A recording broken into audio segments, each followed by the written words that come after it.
Well, when the Chameleons reformed, I was as surprised as anybody, really. I mean, me and David kind of made our peace, and we were having a drink. I was with another friend of mine, Rob Brown, and Dave invited us for a drink, and we went for a drink. And during the course of the evening, he started saying how much he'd like to get the band back together, and I wasn't even sure that I'd heard him right. I was like, afterwards to Rob, I said, did I hear what I thought I heard there? And he said, well, yeah, you did, yeah. So then I just said to him, well, I mean, at the time I was working with Adrian Boland, so I just said, well, I'm going to do this thing with Adrian Boland, so it'll have to be after that, you know. And he said, yeah, okay, you know, whatever, you know, when you talk to me when you're in a place where you think you feel you can do it. And then when Adrian died that summer, you know, it took me a while to get over that for a bit.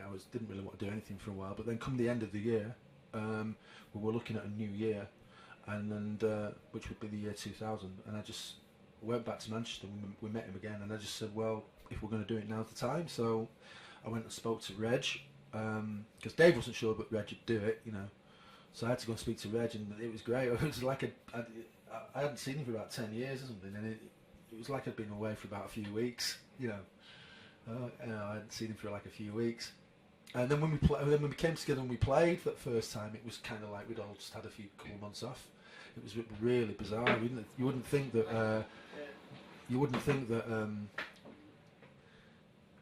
I've completely lost my chain of thought now. You wouldn't think that we'd been apart for 10 years. You know, it just seemed like we had a few weeks holiday. What happened? Same really. It was just we just realised that we were very different people. I mean, you know, my philosophy was that if we're going to do this, let's do it committed. Let's do it. Take it as far as we can. You know, I was getting like people in the United States, in particular, really wanting to have us making records, and they wanted to really back us and stuff. And Dave, he wasn't really asked. You know, he's just like, well, you know, you know, he was just wasn't that committed to it. You know, and you know, and then I just got more and more frustrated because I putting everything else on hold to do it. You know, when you know, and nothing was happening. You know. So I'm saying, well, are we going to do it or are we not? And they were like, it was dragging on and on and on. And in the end, I just went, oh, you know what, I'm going to just keep going and do my own thing. So and that's what I did in the end. Well, Chameleons Vox was something that I kind of started calling myself, because Chameleons Vox, literally, the Vox is Latin for voice, so it's like the voice of the chameleons. And so I was kind of like I was going out with that for a while before this band actually coagulated, got formed. So I mean, Chameleons Vox was me and whoever I happened to be working with.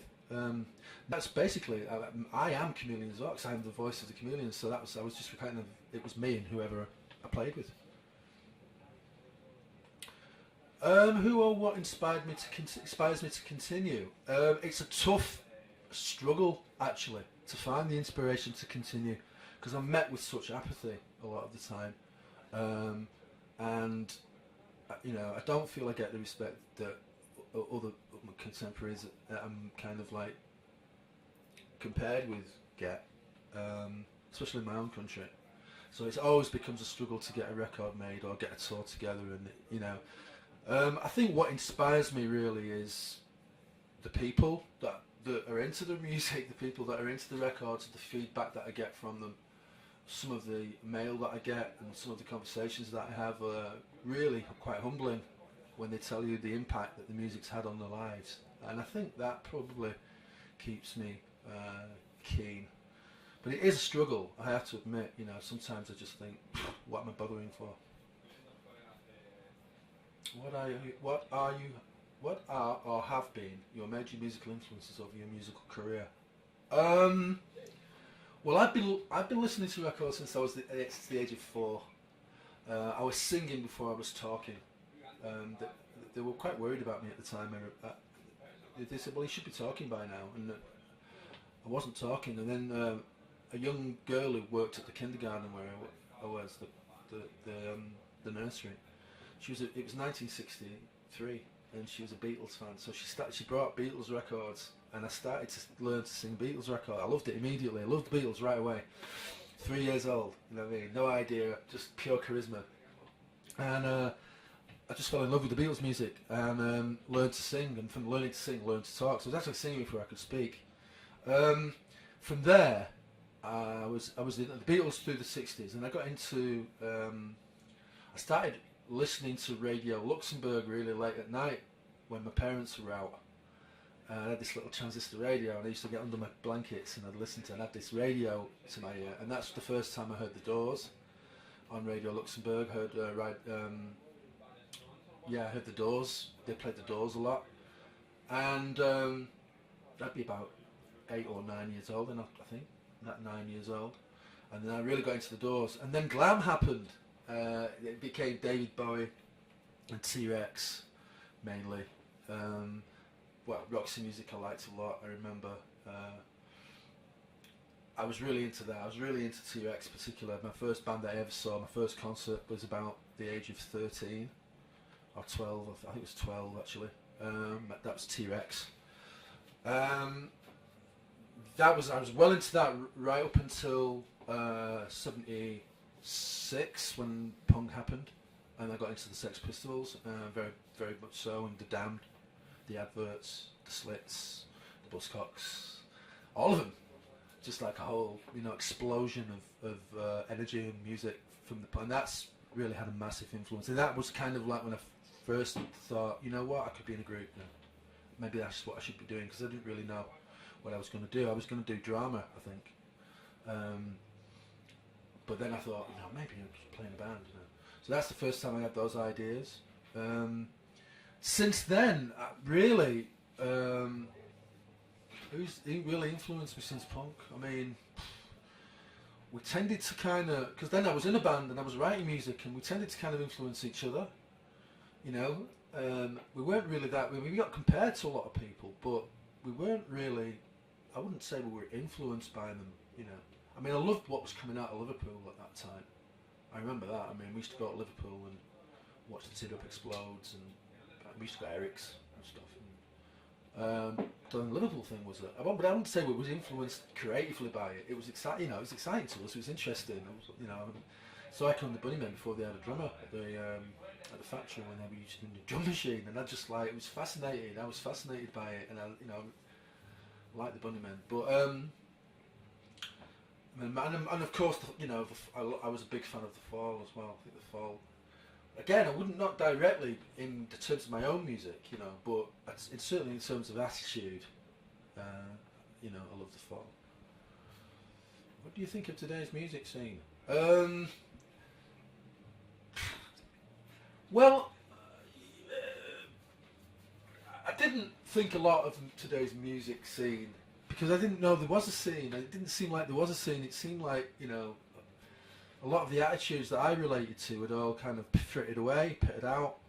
I mean, there was some really great bands coming, that came through, broke through. I mean, I think my favourite current band on that kind of level, on that big scale, is the Editors.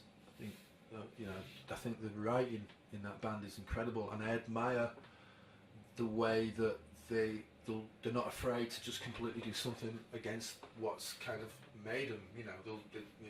They turn around and go, right, we're not going to touch guitars for a while. We're going to do something. And whether you like that or not, or whether I admired it. I admired that very much, and I admired the writing. So I think that's like the big, the big well-known bands.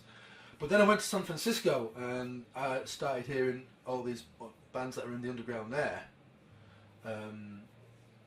Like Blasted Canyons, my favourite, and Grass Widow, and then I kind of hung around a recording session of the Wax Idols record that's coming out soon, and played a little bit on that. But I mean, that whole kind of scene that is evolving from that now that's coming reminded me very much of Manchester in '78, and it's all they've got this kind of really like post-punk '78 type rough trade vibe going about them, which I absolutely adore because I think that was a real golden age of underground music with a lot of the rough trade stuff. So I'm encouraged by that until I went there, and I actually want to go there, play there, work there. That's how impressed I was with a lot of the music that's coming out of San Francisco, and they hadn't really had. Maybe their time's come, as a city. You had Manchester, you've had Liverpool, and you've had abroad, you've had Seattle, and maybe that's how I'd like to think so, because it's my favourite city. So, what is my favourite song of all time? That's an impossible question to answer. That's an impossible question to answer. My favourite song of all time.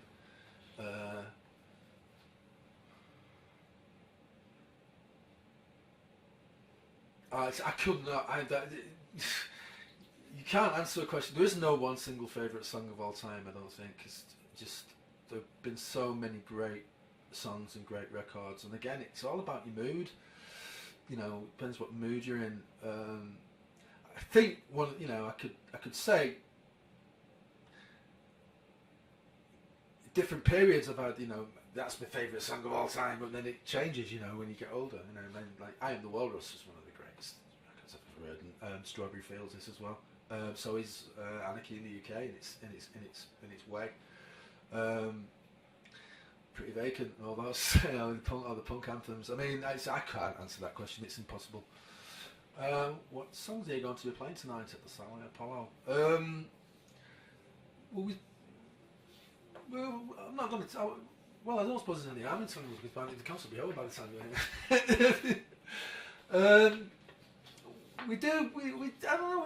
We do a few from each of the records. We do Wobbles and Strange Times anyway. We play A Person Isn't Safe. We play Escalator. We play Perfume Garden. We play Caution. We play so many of them. Changing them around. We haven't even got the set list yet. You're not asking me about it. The set list. We haven't done it. Oh, that's where we go back where we started. Mark Burgess, thank you. You're very welcome. Thank you.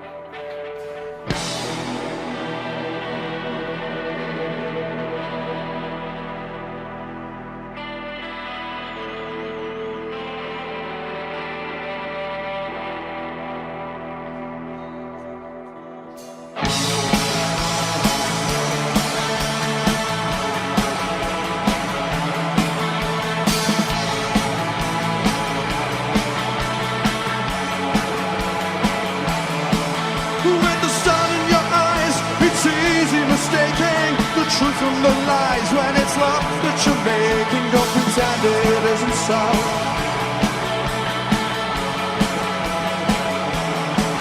With the sun in your eyes, it always reveals a voluntary bondage. It always appeals. It's how you make the garden grow.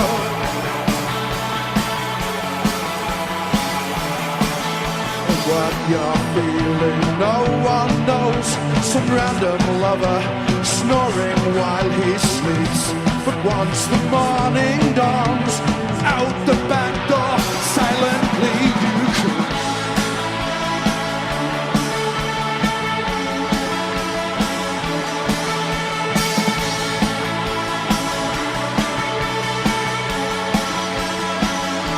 Yeah, with the sun in your eyes, always reminding a sense of excitement. You've no hope of finding with the chains that bind your feet.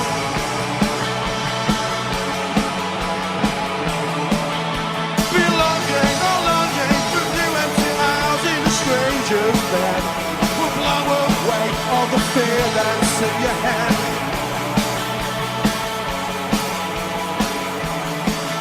And what you're fearing, no one knows. There's vacant, faceless voices on the throne. Words that offer no consolation when you're on your